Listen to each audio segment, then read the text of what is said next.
Ladies and gentlemen, I don't think anybody here is going to argue with me when I tell you that this is one of the coolest things that we have seen in a very long time. And the reason that this is such a cool thing to see in 2024 is because can you imagine Nintendo re-releasing a 4K Super Nintendo? And I'm not talking about a 4K Super Nintendo where you can use your old cartridges that are barely working anymore.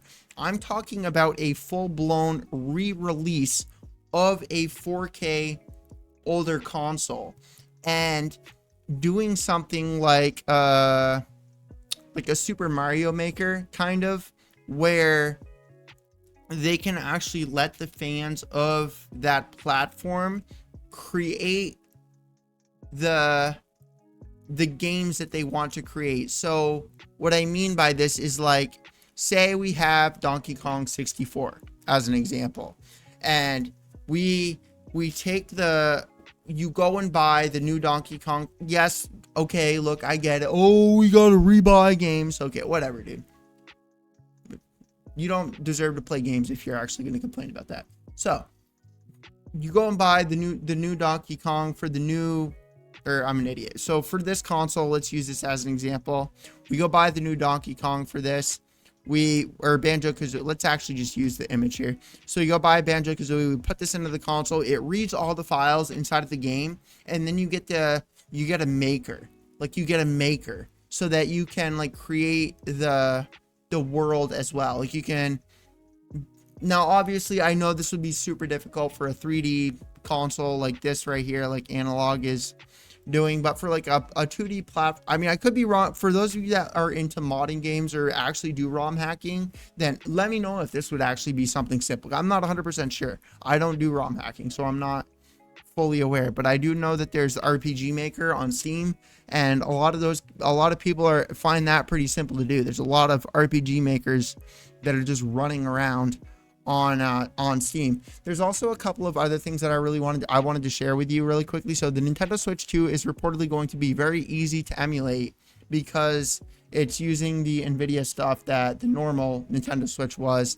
The other thing that I wanted to share is the Nintendo Switch emulator Ryujinx went offline after a creator got an offer from Nintendo that they could not refuse, which I'm guessing that this has something to do with the Nintendo Switch 2. And what I mean by that is, when I said the other day that that Nintendo is probably just simply emulating the Nintendo Switch on the Nintendo Switch 2, mind blowing, right? Yeah, dude. Okay, so I'm not gonna get. I don't really understand how consoles work, so I'm not gonna get too far into that. But this right here, watch Steve Jobs unveil a PS1 emulator for the Mac years ago, and I thought this was funny because, so it goes on to say that Macs have never been gaming PCs, and you couldn't really play video games on Macs. I beg to differ. Oh, I beg to differ, brother. I used to play Miniclip during computer class all the time. I used to play I want to say it's Flash Player is what they were. You go to a website, you have like a little Flash Player. Another website I used to use is Killfrog. Killfrog is like these little pigs that you could like point. Oh god. So I beg to differ. Miniclip for the win, bro. There's a motorcycle game. So Trials Fusion. Dude, Miniclip had that game before it was even like made public. And then this right here, the Nintendo Museum likely ended up using PC emulation for its classic consoles, really, and Super Mario games, which I just thought was funny after everything that Nintendo has been doing with the emulation scene. I don't know. That's just me, but whatever. And so anyways, let's get back here to the remakes of consoles, because dude, I'm being real with you, man. Like, I would support that. And I am aware that there are companies that are doing this with I want to use the Flash. There's like a Flash console. Metal Jesus Rocks and Mad Little Pixel. Oh my goodness. There's a couple of YouTube channels that actually do this. Let me actually because I know he did a pretty recent one. I'm sorry for having to do this live with you. So if I come here and I go to, okay, this is it right here. Oh wait, nope, that's not it. Is it Evercade? Okay, this is it right here. So this is the company that's doing it right now. So Evercade has their, but it's so niched down. It's so, hello, would you like to load? So it's like, it's so niched down. It's so like, there's just not a whole lot of games for it right now. And it's not, whatever. I don't think I need to explain myself here. I'm pretty sure that you guys get where I'm going with that. So we don't have like Nintendo. Can you imagine that? Can you imagine? Because we're at a point in time where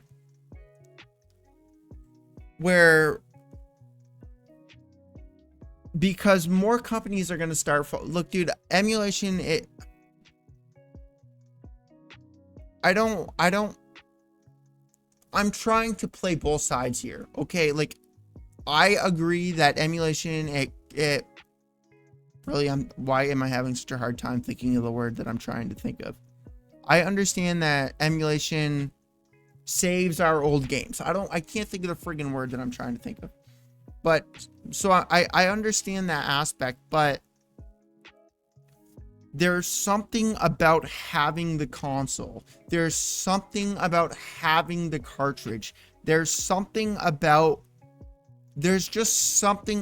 it that brings back more nostalgia, more memories, more enjoyability than clicking an application on your computer and loading a ROM. And I don't think anybody would disagree with that. Dude. There's a reason that PlayStation, Xbox, and Nintendo consoles sell so well, because it's just a fact, dude, that computers are better. That is just a fact. It doesn't mean that computers are for everybody, just like a PlayStation may not be for somebody that wants a Nintendo Switch, or vice versa. So my point in this is saying, because you know it's going to happen, eventually it's going to have to happen, and we're already at that point where like Super Nintendo games are starting to like die and not work right, and the consoles also are starting to not work or function right. And this obviously NES and the Mega Master System, like, of course those ones are starting to not work as well. And what happens when things start to not work?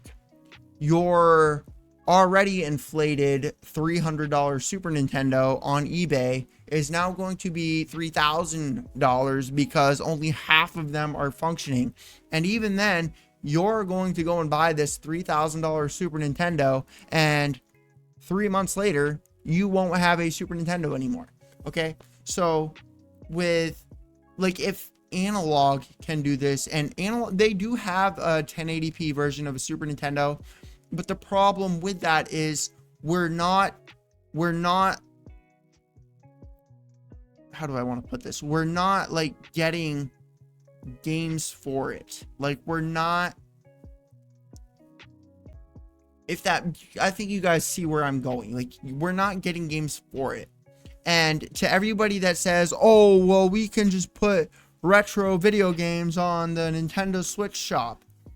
First of all, do you really enjoy paying for your Nintendo Switch shop play online stuff? Second of all, what did I just say? There's something about having that console there in front of you. There's something about that. So we're at a point in time where this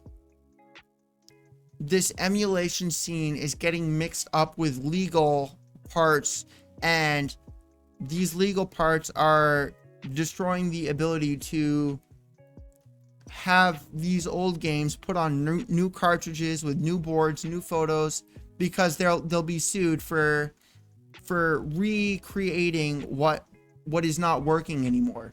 Or in other words, I can't print out a Super Mario piece of paper, make my own Super Nintendo box, build my own Super Nintendo cartridge, and stick the Super Nintendo ROM on that cartridge and legally sell it and start a business doing that.